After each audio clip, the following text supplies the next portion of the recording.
run and deeply rooted in its heritage. It's the only international station that speaks to Africa in its own voices: English, Kiswahili, Chinyanja, French, and Portuguese.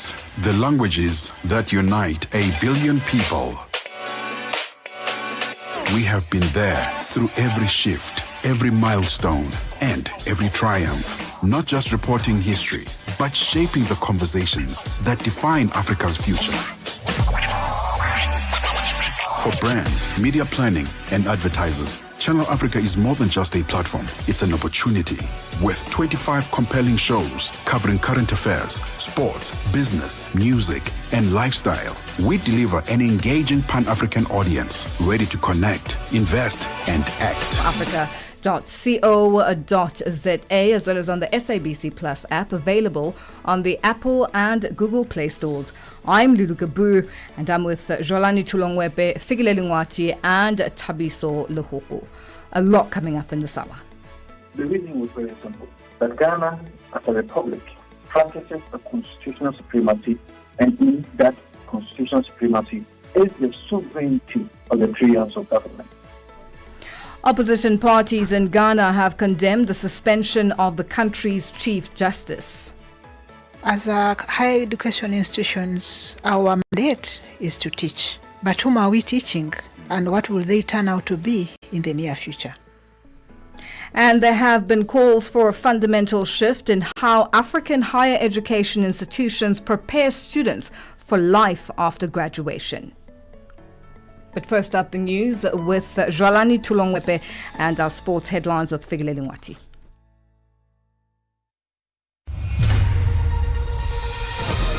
SABC News. The African Perspective. Thank you, Lulu. Good day. The Democratic Republic of Congo and M23 rebels have restarted peace talks in Qatar, part of a diplomatic effort to end fighting in Congo's war-ravaged east. The two sides last met in Doha in April to discuss a deal that would end fighting this year that has killed thousands, displaced hundreds of thousands more, and raised fears of a wider regional war. The two rebel sources said M23 had sent a lower-level delegation than in the earlier round last month and complained that government delegations had not been empowered to make any decisions in Doha. Sudan's army has reported that its anti-aircraft systems intercepted drones targeting the country's largest naval base in the wartime capital, Port Sudan, earlier today. Port Sudan has been hit by days of assaults, included reported drone strikes by Sudan's paramilitary rapid support forces that have torched the country's biggest fuel depots and damaged its main gateway for humanitarian aid. The city on the Red Sea coast became the base for the army-aligned government after the RSF swept through much of the capital Khartoum at the start of the conflict in 2023. A Zimbabwean journalist has been released on bail after spending more than 2 months in a prison awaiting trial. Blessed Mhlanga was arrested in February when the TV station where he worked broadcast a press conference critical of the Zimbabwean president. The BBC's Shingai Nyoka has the story. The court granted Mhlanga $500 bail and ordered him to surrender his passport during the hearing, his fourth attempt at bail and second appeal to the High Court. Zimbabwe has faced increasing pressure, including from the UK House of Lords, over his lengthy stay in prison on 2 charges of inciting violence. His lawyers argued that a substantial time had passed since the state had asked for more time to investigate the case against him. Mhlanga denies any connection to 2 broadcasts in which war veterans called for President Emmerson Mnangagwa to resign. His trial is due to start next week. U.S. President Donald Trump's administration may deport migrants to Libya for the first time this week. This is part of his immigration crackdown and despite Washington's past condemnation of Libya's harsh treatment of detainees. The Republican president, who made immigration a major issue during his election campaign, has launched aggressive enforcement action since taking office, surging troops to the southern border and pledging to deport millions of immigrants in the United States illegally. Trump's administration administration has tried to encourage migrants to leave voluntarily by threatening steep fines, trying to strip away legal status, and deporting migrants to notorious prisons in Guantanamo Bay and El Salvador. And finally, there's a great deal of anticipation as the conclave is set to elect the new Pope in the Vatican City starting from today. Some cardinals will remain at the Sistine Chapel until the new pontiff gets a nod. The new Pope will replace Pope Francis, who passed away due to stroke and heart failure last month on Easter Monday. More than 100 cardinals, all under the age of 80 and from across the world, are taking part in the conclave and will decide who should be the next leader of the 1.4 billion member church. Vatican expert Philip Pulela explains. When the cardinals have reached a decision, the cardinal who has been elected says, yes, I accept my election as Pope, as successor of St. Peter. The ballots on which the cardinals have written the name of the new Pope, or the names of all the people that they have elected, are burned after each vote. Then a chemical additive is added, so it would be black for we have not elected a Pope, white we have elected a Pope. For any news stories you would like to share with us, please do send an email to newsroom@channelafrica.co.za or call us on +27 11 714 4459. For Channel Africa News, I'm Jolani Tulongwepe. SABC News. The African Perspective. And in our sports headline, Mikel Arteta says Arsenal are ready to do something exceptional against Paris Saint-Germain tonight in the Champions League semi-final. And Zambia moved to third place in their Under-20 AFCON Group A on 5 points following their dramatic 1-0 victory over Tanzania. I'll be back with these and other stories at the bottom of the hour. Africa Update with Lulu Gaboo, 12 to 1 p.m. Central African Time. Oh, thank you to Jalani Tulongwepe and Figile Nwati with our news and sports updates. Now join us in conversation on our social media platforms. That's on X, Instagram, and subscribe on YouTube at Channel Africa 1.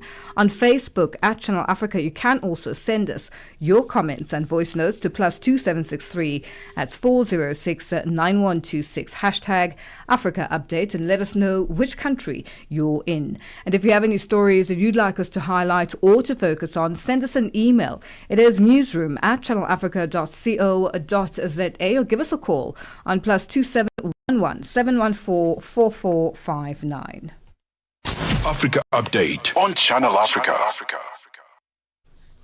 It is 12:07 Central African Time, and we're coming to you live from Johannesburg in South Africa. The United Kingdom has announced that it will introduce tougher visa restrictions for Nigerians as part of an upcoming immigration white paper aimed at curbing abusive work and study permits. Visa rejections for Nigerians have surged, jumping from 1 in 31 applications in 2022 to 1 in 8 by late 2023.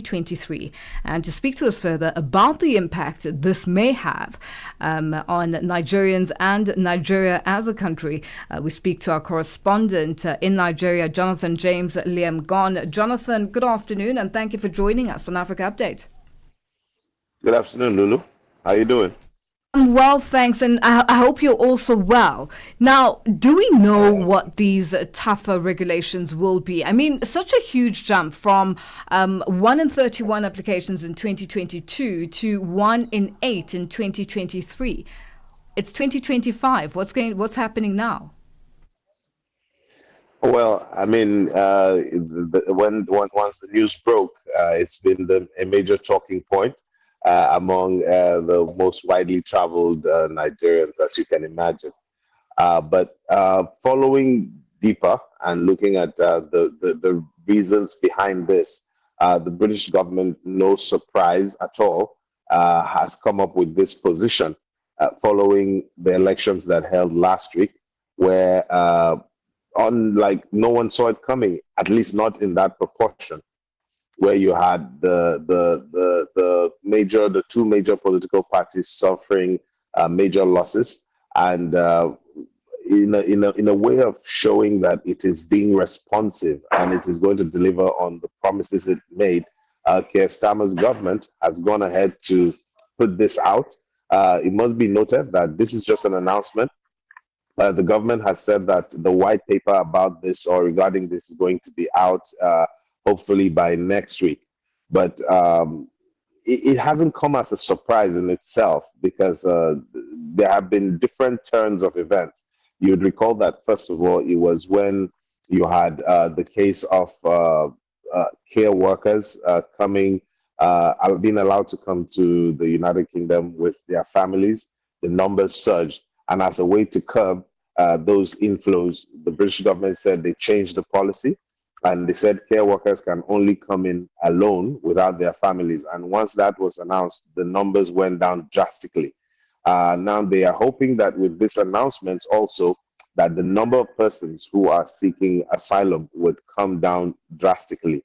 But it may interest you to know also, Lulu, that while this announcement has been made by the British government, Nigeria also, about 2 or 3 weeks ago, did make an announcement in a similar kind of manner to curb illegal migration into Nigeria. It announced that it was going to also start charging any persons who overstay their visas a certain amount of money per day for those who have gone ahead to overstay their visas. So when I try to find out from the Nigerian immigration about what its reaction to this is, the persons who spoke to me unofficially, though, did say that they're not surprised, but it's probably the sign of the times, how every country has promised its citizens that it's going to keep its borders safe and it has to walk its talk.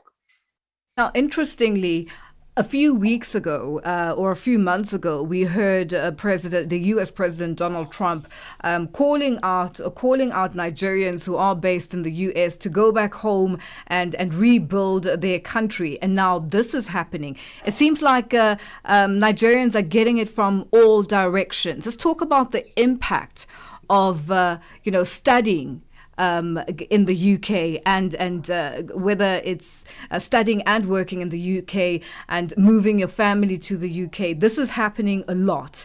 How will this be impacted on Nigerians? Because if we think about it, there are a lot of Nigerians in the United Kingdom across the country.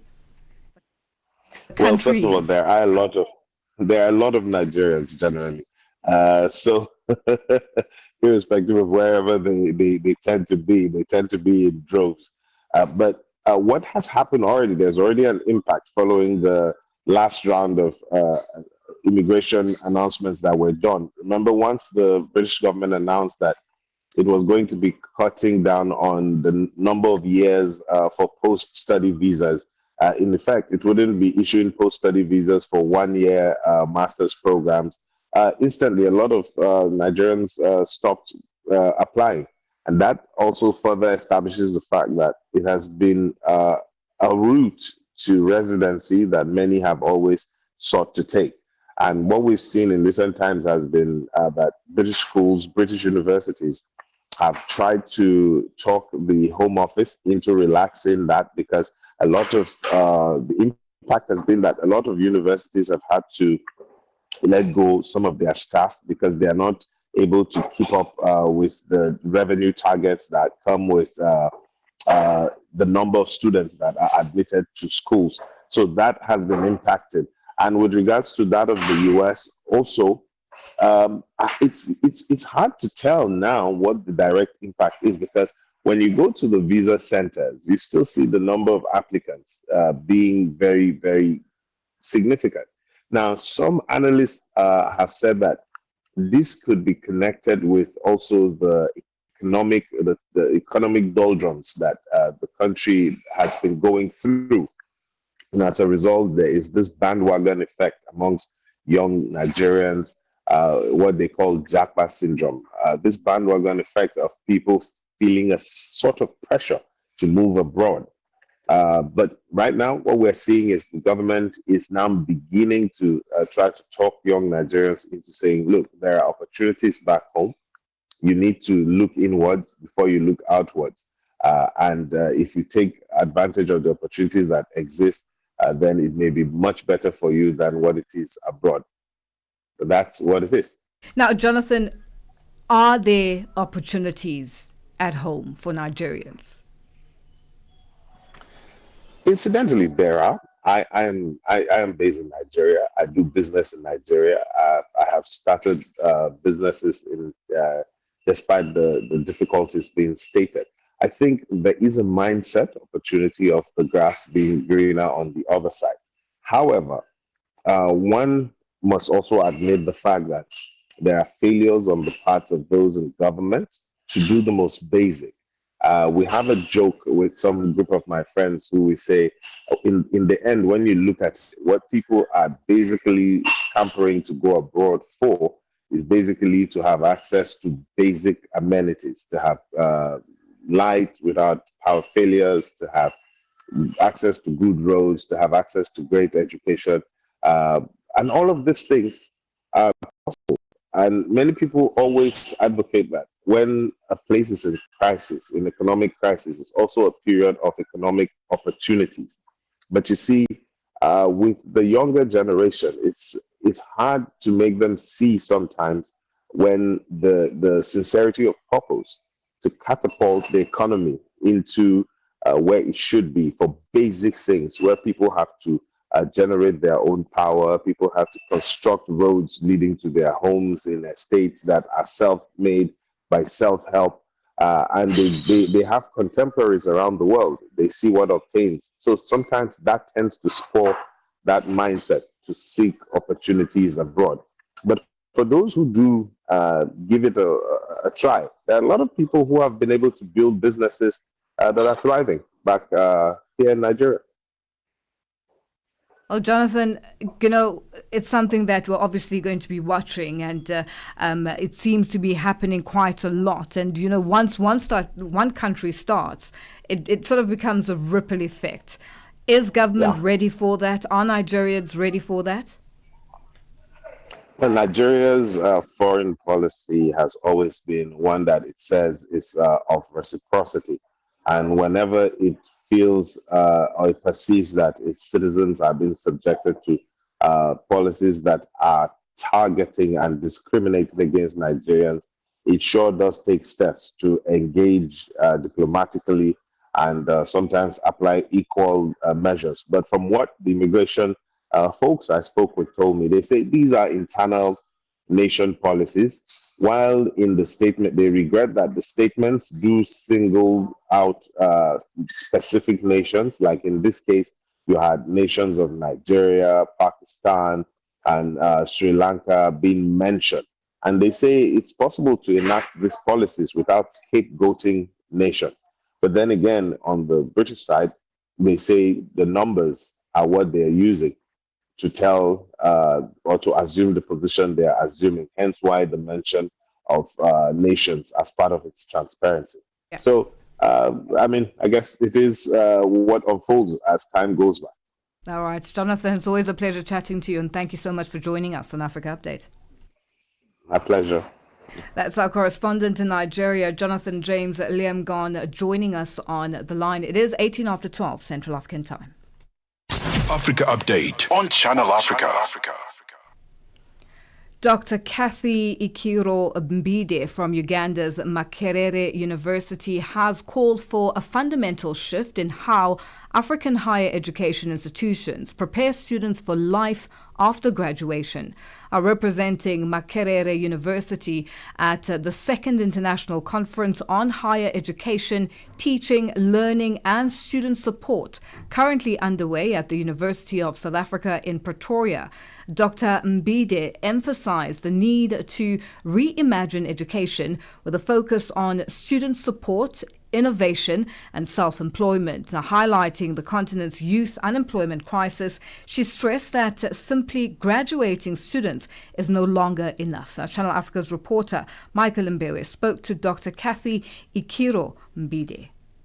This conference is quite important. First of all, the focus.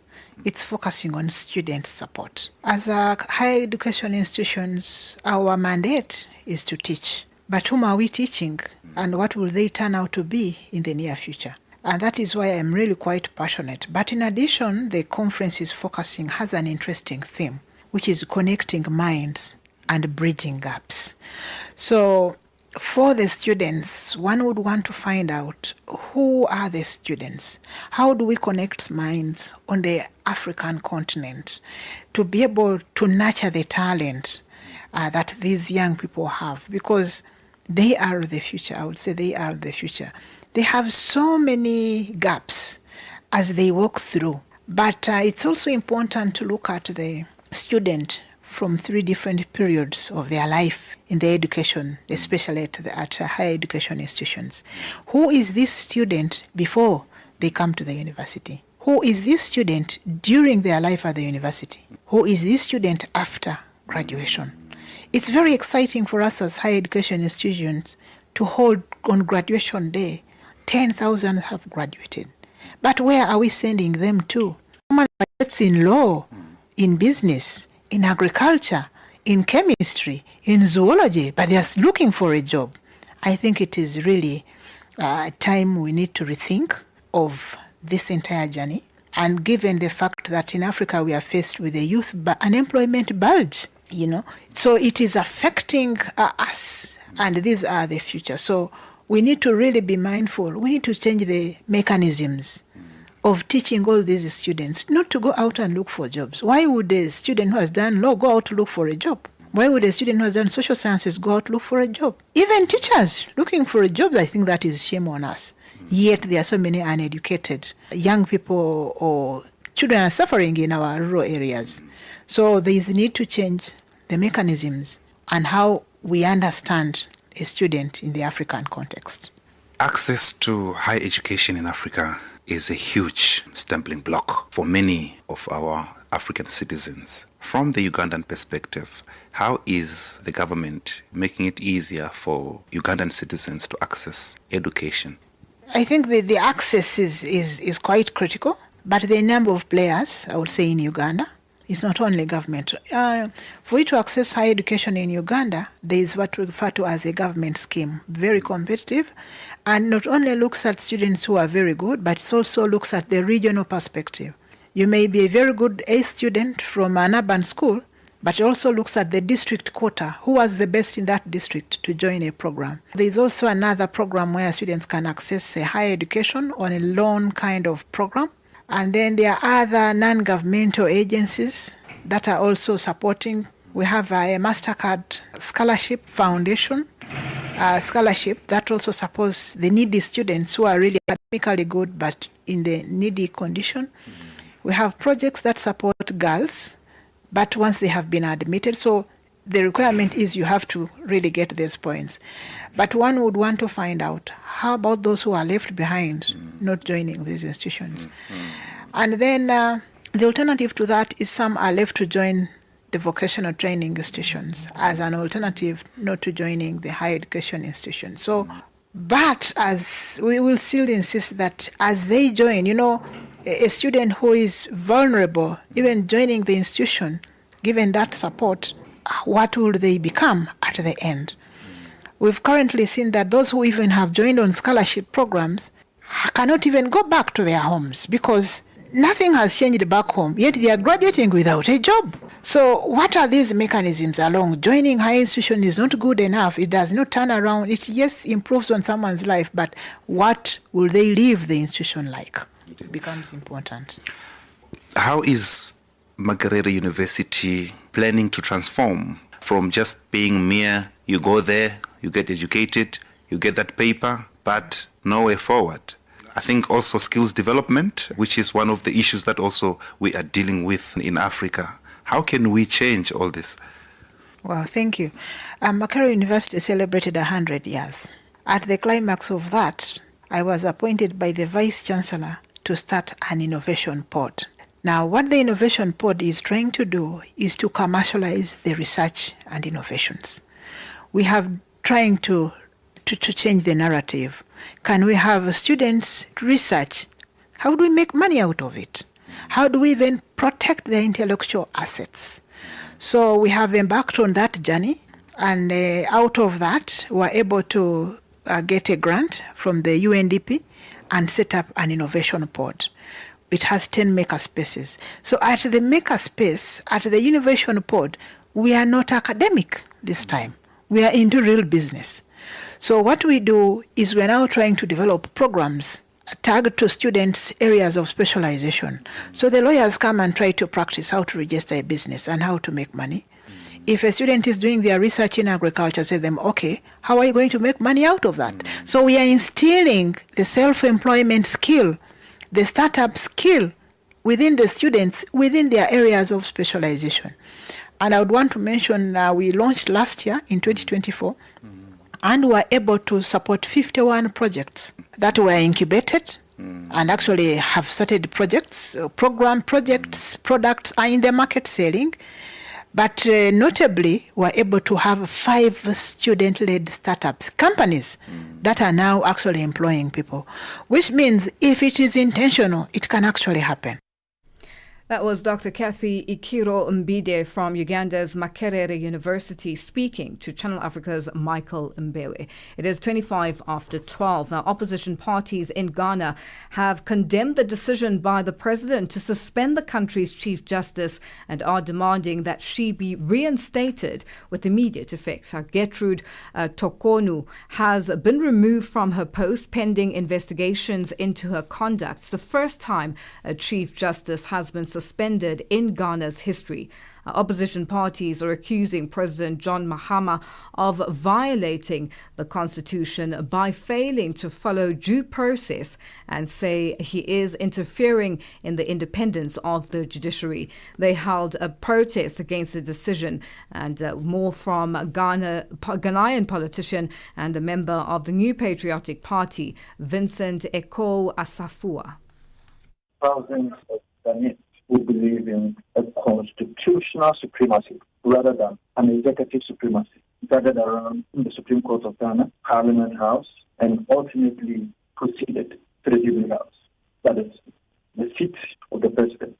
The reason was very simple, that Ghana, as a republic, practices a constitutional supremacy, and in that constitutional supremacy is the sovereignty of the 3 arms of government.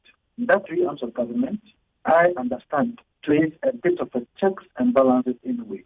But the authority is sacrosanct in the Constitution of the Republic. And no other arm of government can unilaterally, whimsically, capriciously remove another arm of government without following due procedure. It is on that basis that the processes that have been triggered to remove the Chief Justice of the Republic of Ghana, who has currently been suspended, to my estimation of the law, and to my understanding of the law, is unconstitutional, should not be allowed to stand and cannot stand. It is an assault to our democracy. It is an assault to the integrity of the framers of the 1992 Constitution. It is an assault to the history of this country, where we have protected all arms of government without overreaching the other. His Excellency the President has, over the years, time past, with the support of some of his party people, have indicated that when given the opportunity, they will claim the judiciary from partisan manipulation in their own words. It seems to me that they are only acting or walking their talk before they won an election. We've had the chairman of the current governing party, the NDC, having cause to say that the Chief Justice and the Electoral Commissioner should not be allowed to stay in office. We've had appointees at the presidency, the Deputy Operations Director at the presidency, claiming that the Chief Justice and the Electoral Commissioner should not be allowed to stay.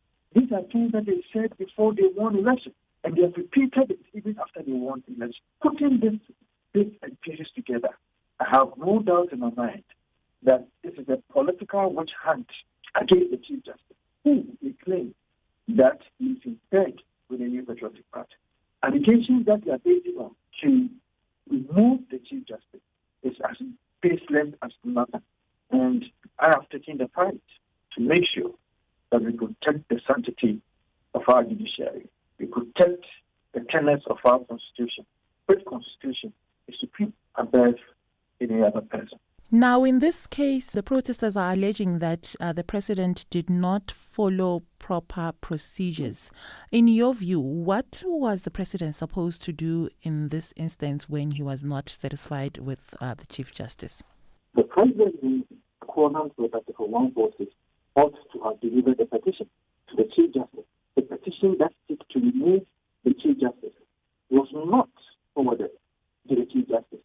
For the Chief Justice to be heard or otherwise. It was only after I filed a writ at the Supreme Court saying that there has been a procedural breach because the Chief Justice ought to have been listened to before any commencement of the removal of the Chief Justice was done. Now, it was after that the Chief Justice was now asked to respond to the petition.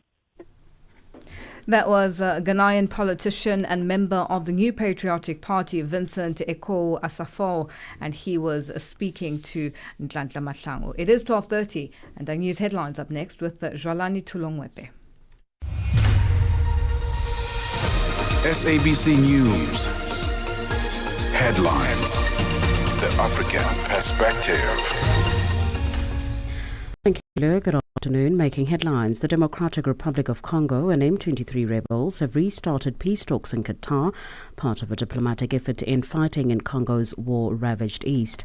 South Africa's African National Congress has confirmed successful discussions with the Afrikaner Leadership Network, which includes the Solidarity Movement, Solidarity and AfriForum, the Pan-Africanist Congress, or PAC, who has had previous engagements with both sides, facilitated the meeting, which took place on Tuesday evening. And finally, there's a great deal of anticipation as the conclave is set to elect the new Pope in the Vatican City starting from today. I will have details on these and other stories at 1 o'clock. SABC News. Headlines. The African Perspective. Well, thank you, Shalani. We say good afternoon to Figile Lingwati with our sports update. Sports on Channel Africa. The African Perspective. Good afternoon, Lulu. We kick off with football news. Arsenal manager Mikel Arteta says they are ready to do something exceptional and start their own history by beating Paris Saint-Germain, PSG, and reaching the Champions League final. Arsenal head into the second leg of the semi-final against the French champions, trailing by 1 goal following Ousmane Dembele's early strike at the Emirates a week ago. The Gunners were second best for much of the first leg, but Arteta insists Arsenal are more than capable of defying the odds by winning. We are here to make history. We have a big opportunity tomorrow. We bring a result that gives us so much clarity about what we have to do. A lot of learnings from the first leg as well, and how small the margins are between the two teams. The result, in my opinion, should have been very different to that one. So tomorrow, another opportunity to prove that and the right to be in the final. Zambia snatched a dramatic 1-0 victory over Tanzania in a tense Total Energies CAF Under-20 Africa Cup of Nations Group A encounter. That's thanks to a last-minute penalty converted by Joseph Sabobo deep into stoppage time in Ismailia. The game looked destined for a draw after both sides battled in an intense physical contest with few clear-cut chances, but Zambia kept pressing until the very end. The decisive moment arrived in the 11th minute of added time after VAR awarded a penalty when Emmanuel Mutale was fouled in the box by Ismailia. Zambia moved to third place in Group A on 5 points. Two-time Wimbledon champion Petra Kvitova won her first match since her birth of a child. The first one, then said she had been close to quitting tennis. The Czech claimed a 7-5, 6-1 win over Romania's Irina Camelia Begu in the first round of the Italian Open in Rome. Her victory ended a run of 4 defeats since the 35-year-old returned to competitive action after 15 months away, during which she gave birth to her son. Meanwhile, speaking after the win, she said she's satisfied with her performance. I'm glad I got a win finally. Yes. It took a while. I had some chances even before in some of the matches, but Getting the win, I think, is the big relief, I would say. I was, too much focusing on it, so I'm glad it's there. I'm done with it, so I can just go forward and see what the future brings. But I'm very happy how I managed it today. As you mentioned, I was feeling the same on the court, actually, trying, saving those break points, and yeah. And finally, Muay Thai, also known as the Thai boxing, is a traditional Thai martial art and combat sport that utilizes punches, kicks, elbows, and knees, as well as clinching techniques. Muay Thai is also known for its powerful and versatile striking techniques. Speaking to Channel Africa Sport, veteran fighter and coach Mo Bayat unpacks the development of the sport in South Africa. It existed for centuries. In South Africa, the sport died down in the early 2000s, and the bodies were reestablished recently, I'd say about 10 years ago, and when they started bringing fights back into the country and the development started again, and in that we're starting to get the wheels turning and more people are getting invested in the sport and more people are being exposed internationally to Muay Thai from South Africa. For any sports stories you'd like to share with us, please send an email to newsroom@channelafrica.co.za or call us on +2711 714 4459. This is Channel Africa Sport with me, File Lungwati. Sports on Channel Africa. The African perspective.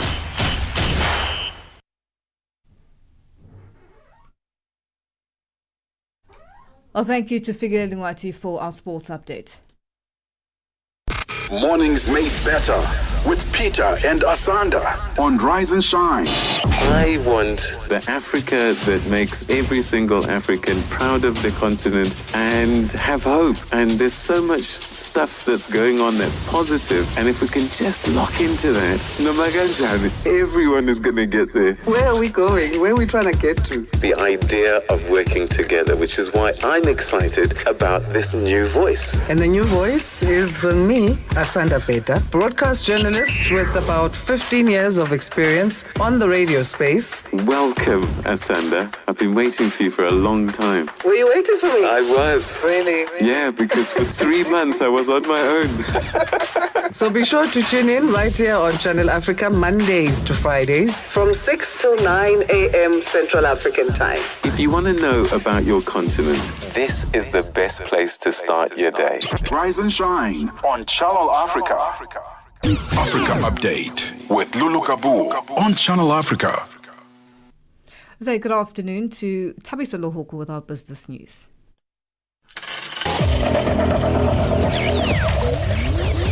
Business news on Channel Africa. The African perspective.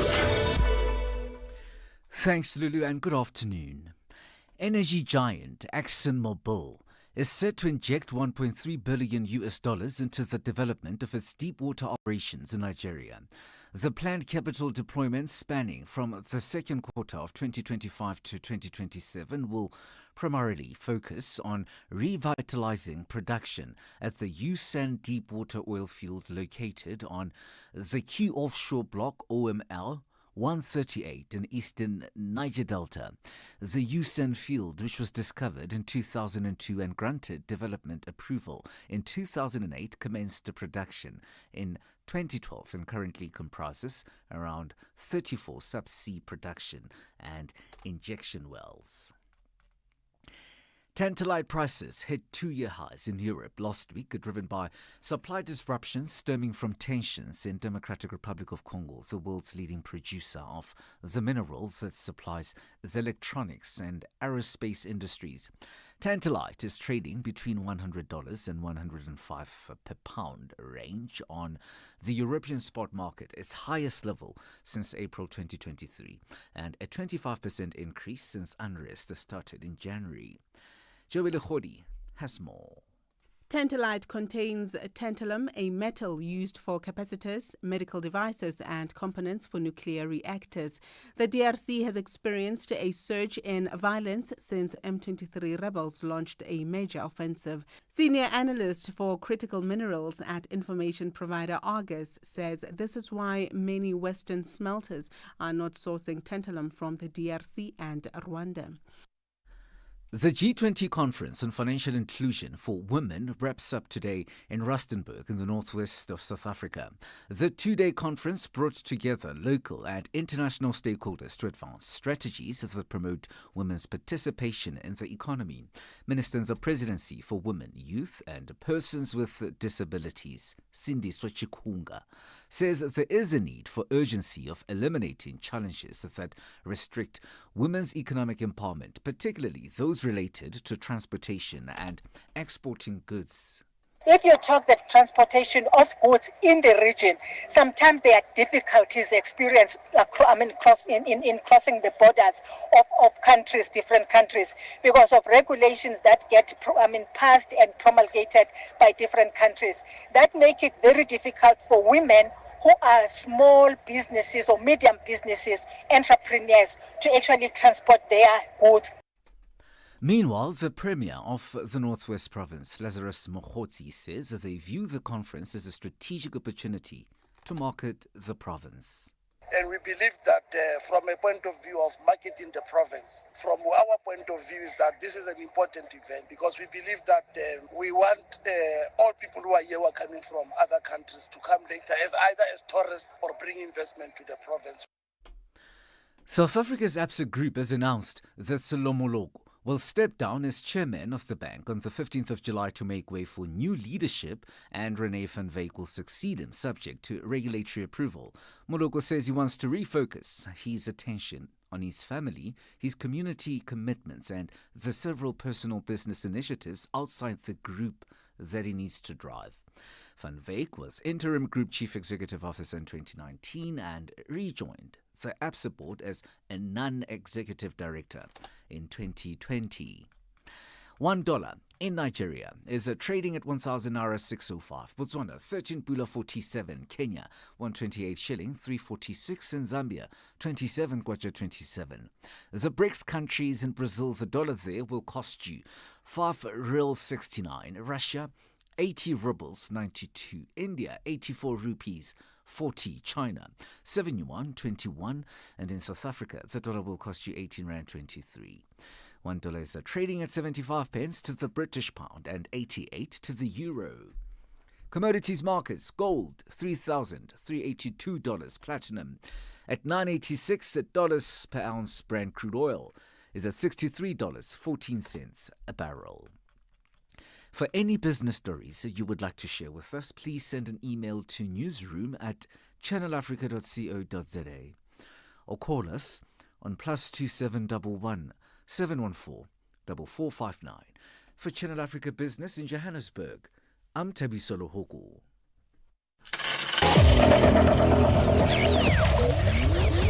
Business news on Channel Africa.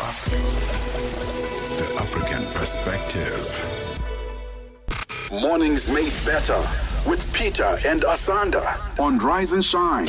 I want the Africa that makes every single African proud of the continent and have hope. And there's so much stuff that's going on that's positive. And if we can just lock into that, Nomaganjan, everyone is going to get there. Where are we going? Where are we trying to get to? The idea of working together, which is why I'm excited about this new voice. And the new voice is me, Asanda Peta, broadcast journalist with about 15 years of experience on the radio space. Welcome, Asanda. I've been waiting for you for a long time. Were you waiting for me? I was. Really? Yeah, because for 3 months I was on my own.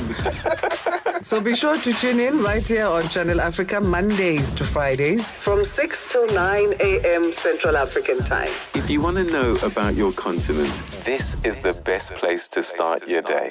Rise and Shine on Channel Africa. Africa Update with Lulu Gaboo on Channel Africa. It is 12:43 Central African time, and we're coming to you live from Johannesburg in South Africa. The Catholic Church has begun its ritual of selecting a new pope. 135 cardinals are in a secretive conclave to choose the successor to Pope Francis, who passed away on the 21st of April at the age of 88. Born Jorge Mario Bergoglio in 1937 in Argentina, he chose Francis as his papal name in honor of Saint Francis of Assisi. But all eyes are on the Vatican, and in particular the Sistine Chapel, which will reveal who the successor will be. Joining us to discuss this historic moment is Father Hugh O'Connor, Secretary General of the Southern African Catholic Bishops' Conference. Father O'Connor, good afternoon, and thank you for joining us on Africa Update. It's a pleasure. Thank you for having me. Now, the significance of this process and what the key factors that influence the cardinals' decisions. I mean, we've been seeing on our television screens, news channels, everyone is talking about this. This is historic.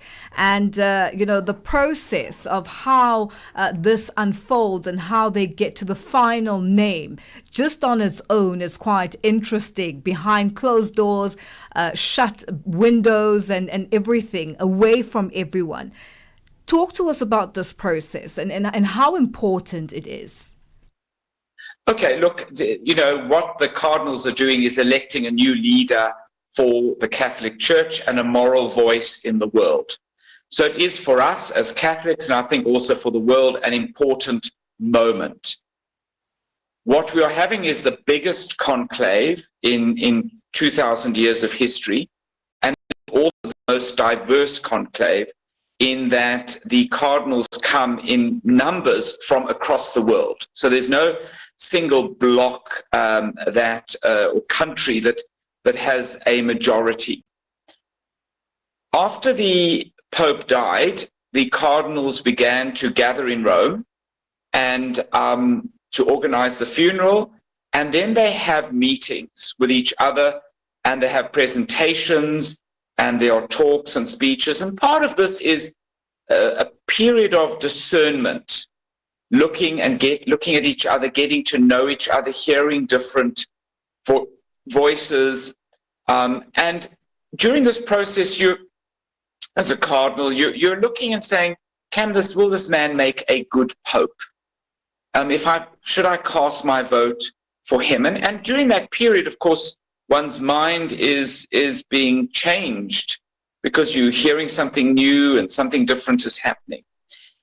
What is happening today is that the cardinals yesterday and this morning would have moved into Santa Marta, where they will stay for the conclave, and then they will move this afternoon to the Sistine Chapel. Now, conclave means with key.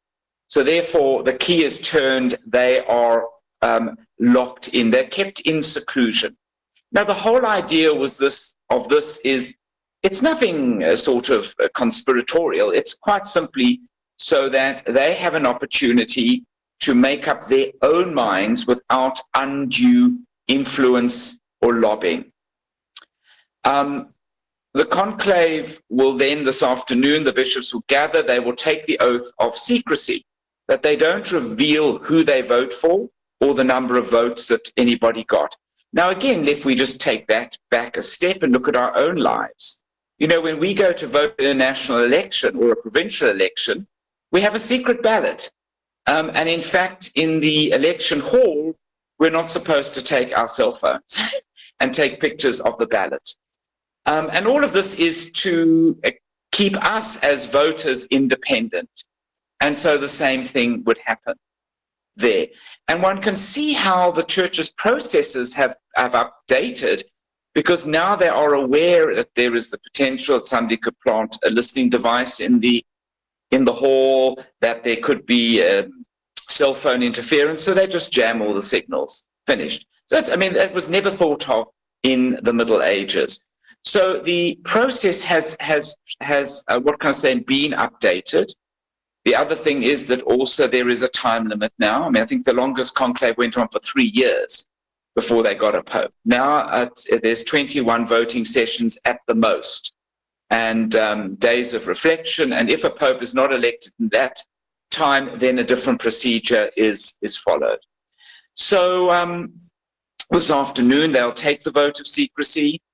They will also receive the ballot paper, which basically they will write the name on of their candidate. That will be then taken, placed on a pattern, a plate, and put into a chalice, a cup-like vessel. And then those votes will be counted. The names will be called out. And to ensure that it is all free and fair and that people are not kind of giving in more than one ballot, every vote has to be accounted for. And then that's when, at the end, if we have a pope, we will get white smoke out of the chimney as the message is sent to the world. And if there's been no pope, we will get a black smoke. So the smoke is really quite traditional from the past. It's pre-social media, it's pre-everything.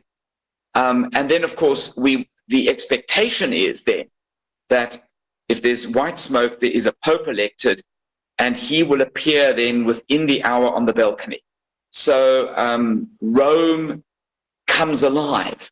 I mean, I was there for Pope Benedict's election. It's exciting. Everybody's moving there. The city becomes completely gridlocked. I was trapped on a bus coming from the college that I was studying at. I never got anywhere near St. Peter's. And I heard on the bus that Pope Benedict had been elected. And I worked out that by the time I got to St. Peter's Square, it would all be over. So I met somebody and we went out for Chinese to discuss the new pope.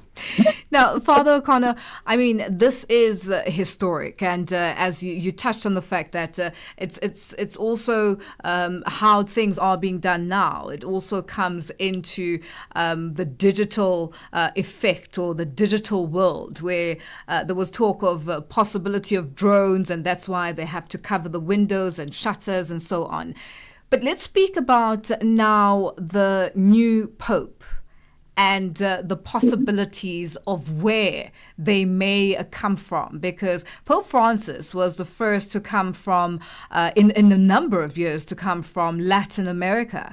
And this is something that there's talk of hopefully an African pope. Is this even a possibility?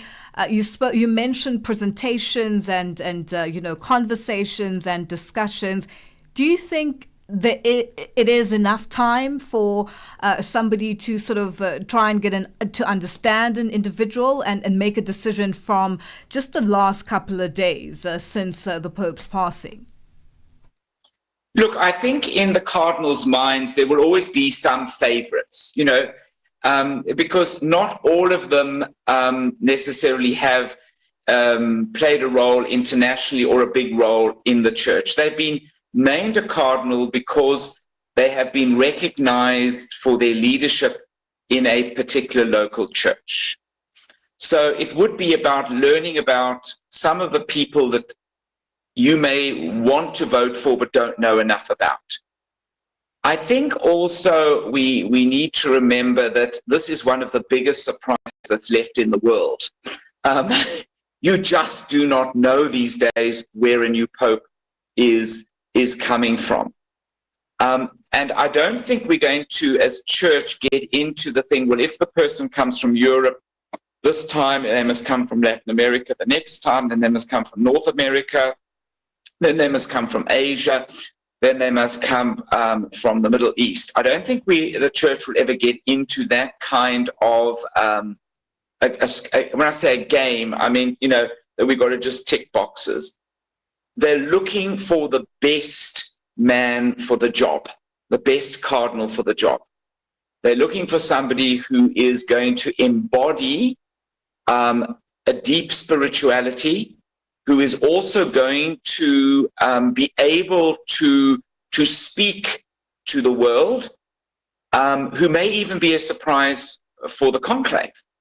Now, if you look back, you can see John the 23rd, for instance, the Pope of the Second Vatican Council, was an elderly man, and he wasn't expected to bring any surprises. So he was a safe bet. Well, he called the Vatican Council for us, which changed the face and the nature and the shape of the church. He opened the windows. If you look at Paul VI, he continued that council. He didn't go in a different direction, but he was a completely different personality. John Paul II, somebody from outside of Italy, somebody who had grown up during the war, had experienced communism, Nazism.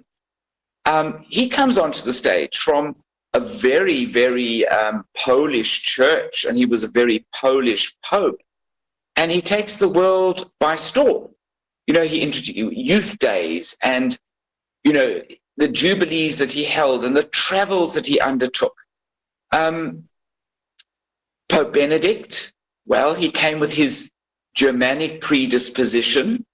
And then we suddenly get Pope Francis, comes as a total surprise, a Jesuit pope, a pope from Latin America, a pope who had made mistakes in his leadership when he was the provincial of the Jesuits in South America, a pope who wasn't afraid to apologize, somebody who learned through failure how to lead. And suddenly this man bursts out on the scene. He comes out on the balcony, dressed differently. He didn't wear all the attire that normally the new pope would wear. He came out very simply, and he says to the people, "Pray for me," and bows. So it's one of the biggest mysteries in terms of election, in terms of betting, in terms of putting money on a candidate that one can hope for. So I think that what the Cardinals are looking for is not to fulfill any particular agenda or to be politically correct, to say we've got to do this, we've got to do that, but they're looking for somebody in whom they, through the inspiration of the Holy Spirit, place their trust. So in theory... Father O'Connor, because of time, I just need to ask very quickly as we wrap up, the issue of age. Does a decision, in terms of the age of a possible new pope, does it play a big role in decision making? I think in today's era it does, because you do expect a pope that is able to, he's also head of state, so he's also got to manage the Vatican state. He's got to have enough energy to fulfill the role. So it will play a role, yes, I think so. It doesn't mean you take the youngest person around. It doesn't necessarily exclude people over a certain age, but people will be looking for energy, for vibrancy, and for an ability to actually live a life that has an extremely punishing schedule. Because everybody who goes to Rome of importance and of no importance wants to see the Pope. Yeah. And that's why it was so beautiful that Pope Francis made that effort in the last week of his life to be out, to be around, and to then give the last Easter blessing, last words. And I mean, what a moment for the people that had been there for Easter. They never thought they'd see the Pope at Easter. They saw him. He gifted them with his presence and then departed. Fantastic. Well, Father O'Connor, a true blessing. Thank you so much for joining us on Africa Update. Thanks very much for having me. It's been wonderful. Thank you. Thank you. And that's the Southern African Catholic Bishops' Conference, Secretary General Father Hugh O'Connor joining us on the line. And it's that time of the day where we say good afternoon to the Upside team and find out what's coming up today. Happy Hump Day. Happy Hump Day. Oh my goodness. It feels like it's come a little earlier, but it's because I had a bit of a late start to the week. Yes, yeah. Speaking about Father O'Connor and the conclave that is now meeting, I mean, I know Father O'Connor very well. Okay. So being Catholic and also having sat on the board of Radio Veritas until very recently, he was a big contributor to our fundraising initiatives, very well versed, as you have heard. word, about the goings-ons in the Catholic community. Yes. A firm fave. So, coming up on the upside. So, I mean, you're a mom. What typically happens on Mother's Day? Do you get gifts from the kids? Because they're not working, but actually from dad. Yeah. Yes. Yeah. So we're going to be talking about what one can do last minute. I mean, it's very last minute if you want to plan a getaway for your mom instead. So what options are there? Budgets. We're going to be exploring that in celebration of Mother's Day. And then we'll also reflect on the art of dance as a means of empowerment for the youth. So we're going to be speaking to the founder of a dance company out in the Northwest, who is, and this is Israel, who's the founder of Israel Size School of Dance. He has now collaborated with Sibanye. Okay. In the Northwest to... Is the Sibanye Gold? Gold, that's okay. right. All right. In order to use dance to, develop the underprivileged community members there. Okay. So very exciting. And then we'll start off with farming. So we'll go to Malawi and speak about transforming rural resilience through affordable agriculture. Oh, all that and more coming up at the top of the hour of The Upside with Tebohole Kuleni and Nompumelelo Ngubeni. For myself, Lulu Gaboo, and the Africa Update team, it's been a great day. Let's do this again tomorrow and continue with us on our socials and just let us know what your thoughts are and just let us know how you feel about the conclave and the cardinals. I mean, 135 out of 177 who are eligible of age to vote, and it's a very interesting one. Two-thirds majority. It's so cool that the ceremony around it, the smoke when it's everything. White, then you have a pope. But if it's not, they continue on. No process. Contact with the outside world. Okay, we're being waved and flagged down to say stop it, stop it. All right, it's a wrap for us. We'll do this again tomorrow. Bye-bye.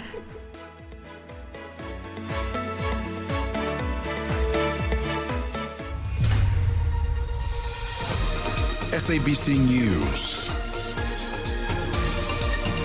The African Perspective. Good afternoon. The Democratic Republic of Congo and M23 rebels have restarted peace talks in Qatar, part of a diplomatic effort to end fighting in Congo's war-ravaged east. The two sides last met in Doha in April to discuss